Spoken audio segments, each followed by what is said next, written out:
ನಿನ್ನ ನಾಮ ಸ್ಮರಣೆ ಎಂಬುದು ಎನ್ನ ಜೀವಕ್ಕೆ ಜೀವನಾಮ.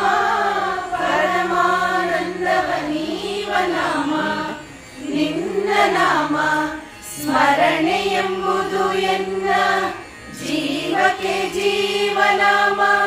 ವರವ ಕೊಡುವುದೊಂದು ಭಕ್ತಿ ಭಾವದ ನಾಮ. ವರವ ಕೊಡುವುದೊಂದು ಭಕ್ತಿ ಭಾವದ ನಾಮ. ಈ ಪರಿಪುಸಿಯಲ್ಲ ಶ್ರೀ ಪುರಂದರ ವಿಠಲ.